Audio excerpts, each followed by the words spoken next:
What's going on, guys? My name is Christopher and welcome to It's Complicated, the show where I talk about and showcase wristwatches. So if you love watches like I do, you're going to want to hit that subscribe button and then hit the bell or whatever else YouTube wants you to do. Remember a few years ago when Apple released a $10,000 Apple Watch? We're going to be talking about that today, and here we go.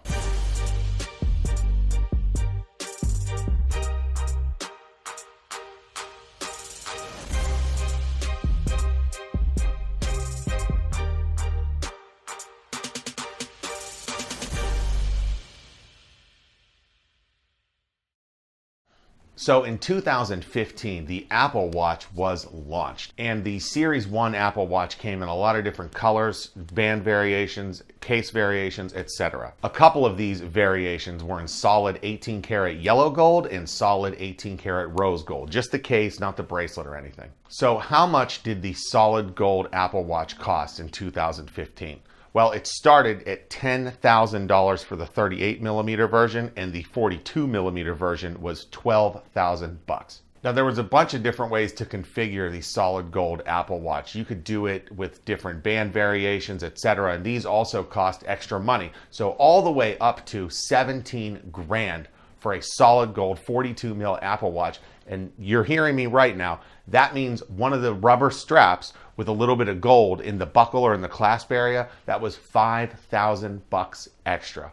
Pretty crazy. So inevitably the Series 2 Apple Watch came out, and this time they didn't make any gold versions, but as soon as it was announced that they were making a Series 2 Apple Watch, there was an article online asking some of the owners of the solid gold Series 1 Apple Watch their thoughts of now their watch being obsolete or whatever. And one of the guys on there commented that the Series 2 watch sounds a lot better than the Series 1, and he's gonna get the ceramic version even if they announce a precious metal version, because he realized that that was probably a bit of a mistake to pay that kind of money for a smartwatch. They asked another guy by the name of Ryan what he thought, and he said, and I quote, "I don't give a damn if the second one is coming out, same shit." And then they asked him why he paid the same amount for a small car on a gadget with the shelf life of a pair of shoes, and he responded with collectability and investment. So first of all, why am I talking about a smartwatch? Second of all, why am I talking about a smartwatch that's 3 years old, and why am I talking about one in precious metal? It's about value.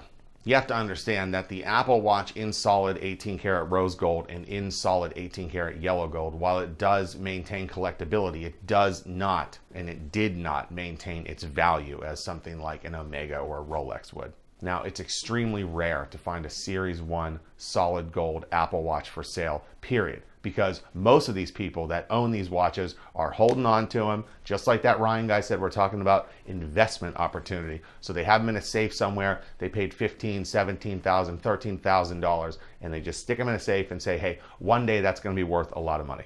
So back in the beginning of June, Apple announced that the Series 1 Apple Watch is now officially obsolete and will not be receiving any future software updates. Now you would think that would make the solid gold one pretty worthless, right? Well, today I finally found one of these watches available for sale on the internet. Not on eBay. There's not one single one of these listed on eBay. I mean, that's how rare these watches are. I found one on Chrono24, and the description says that the watch was originally $14,000 retail. You got to add sales tax to that, of course. What are they asking for the watch today? $6,200. That's right, $6,200 on a watch that was originally $14,000. So sorry, Ryan, the investment opportunity of the gold Apple Watch is right out the window. And of course, this watch might not even be worth $6,200 because it's only worth that if somebody actually pays the money. And how many of you guys would pay $6,200 for an obsolete smartwatch just because there's a little bit of gold on the case? I mean, sure, the case is solid gold, but the inside of that's all guts. You know, that's not gold components or not gold computer chips. The rubber strap on that watch was also $2 grand. You guys gonna shell out $2 grand for a rubber strap because it's an Apple Watch strap? I don't think so. I think Apple's hopes in making this solid gold Series 1 Apple Watch was, of course, a little bit of collectability, but I think they also wanted to make the Apple Watch appear as something more of like a luxury watch, something like an Omega, something like a JLC or a Rolex. And of course, that was a pretty bad failure.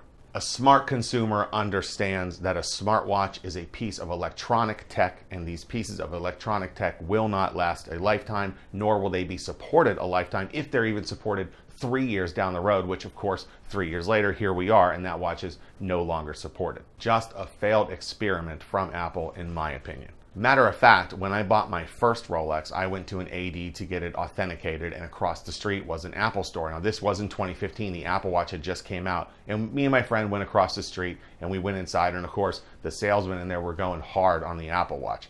And I told the guy, dude, I'm getting a Rolex authenticated next door. Like, I don't need an Apple Watch. And his reply was, oh, well, can your Rolex do this? Can your Rolex do this? Can your Rolex do this? And I said, no, you know, it tells the time, and it tells me the date. And I said, but what's that watch going to be worth in 1 year compared to what my Rolex is going to be worth in 1 year?